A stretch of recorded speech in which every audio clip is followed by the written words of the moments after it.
Hello inspired investors, कैसे हैं आप सभी। आज हम बात करेंगे मोतीलाल ओसवाल नैस्डैक 100 ईटीएफ के बारे में। हमारे देश में जितने भी लोग अमेरिकन कंपनियों में इन्वेस्ट करना चाहते हैं ना, वो सारे इसी ईटीएफ में इन्वेस्ट करते हैं, क्योंकि ये ईटीएफ सबसे बेस्ट है अमेरिकन कंपनियों में इन्वेस्ट करने के लिए।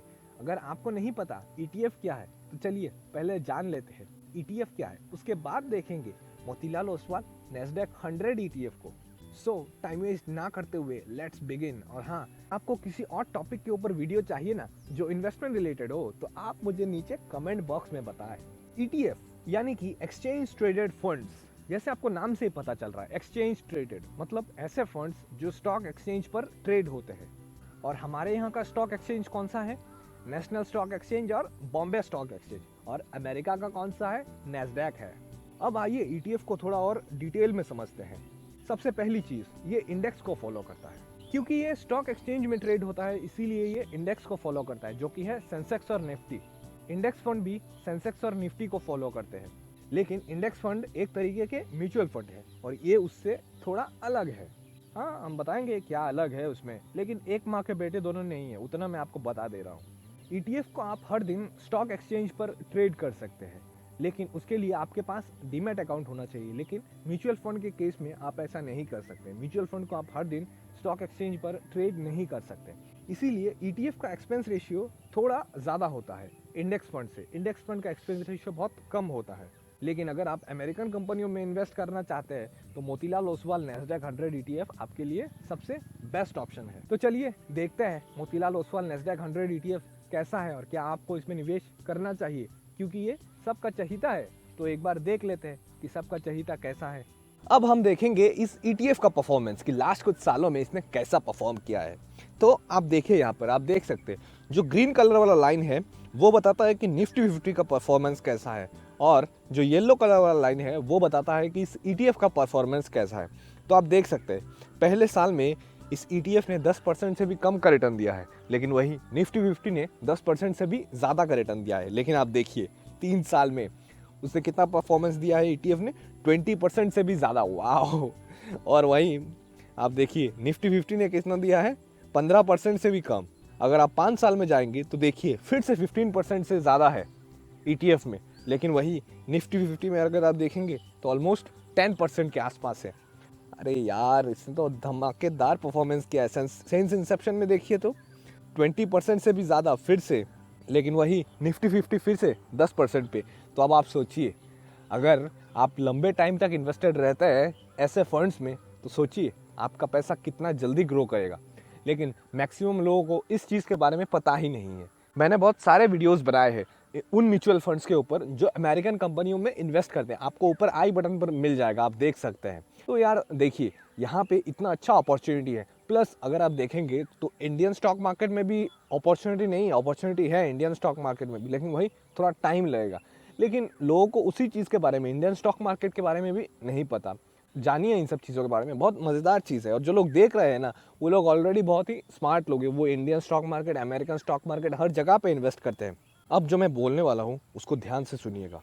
देखिए, आप ईटीएफ को इस तरीके से तो ट्रेड कर सकते हैं, हर दिन खरीद सकते हैं, बेच सकते हैं स्टॉक्स की तरह, जैसे मैंने पहले बोला था, लेकिन उसमें ट्रेडिंग चार्जेस हो जाता है। लेकिन अगर आप मान लीजिए आप लॉन्ग टर्म के लिए खरीदते हैं, 5 साल 10 साल के लिए खरीदते हैं, तो आपके सामने रिजल्ट है, आप देख सकते हैं कि इसने 5 साल में कैसा परफॉर्म किया है। इसीलिए मैं आप लोगों को हमेशा बोलता हूँ कि आप लोग लॉन्ग टर्म के लिए इन्वेस्ट कीजिए, आपको हमेशा फ़ायदा ही होगा।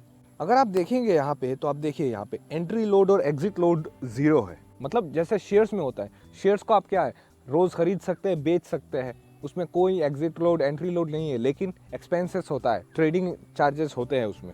अगर आप यहाँ पे देखेंगे तो ट्रैकिंग एरर है 0.19%। अब ट्रैकिंग एरर क्या है वो मैंने इंडेक्स फंड वाले वीडियो में बताया है। यहाँ पर मैं आप लोगों से बात करके इस चीज़ के बारे में आप लोगों का समय बर्बाद नहीं करना चाहता। इस वीडियो को ख़त्म होने के बाद आप उस वीडियो को देख लीजिए। हालांकि उसका वॉइस क्वालिटी थोड़ा ख़राब है, क्योंकि मैं जब पहले वीडियो बनाता था ना, तो मेरे पास माइक नहीं था।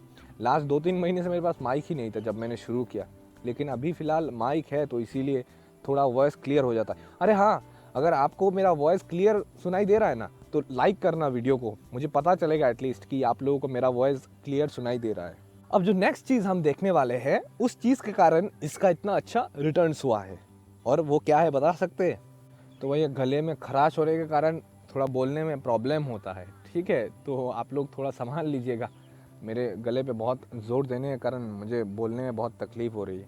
तो थोड़ा आज का वॉइस क्वालिटी थोड़ा हो सकता है ख़राब हो, लेकिन माफ़ी चाहूँगा आप लोगों से। नेक्स्ट जो है वो है इस ETF का पोर्टफोलियो। तो आप यहाँ पे देखिए, इसका पोर्टफोलियो देखिए, wow. Apple, Microsoft, Amazon, Facebook. तो नैस्डैक 100 में टोटल 100 कंपनीज़ हैं। अब उन 100 कंपनीज़ में से टॉप 10 कंपनियां यहाँ पर हैं। तो आप देखिए, आपका मैक्सिमम पैसा एप्पल, माइक्रोसॉफ्ट और अमेज़ॉन में जा रहा है, लेकिन बहुत कम पैसा फेसबुक में जा रहा है।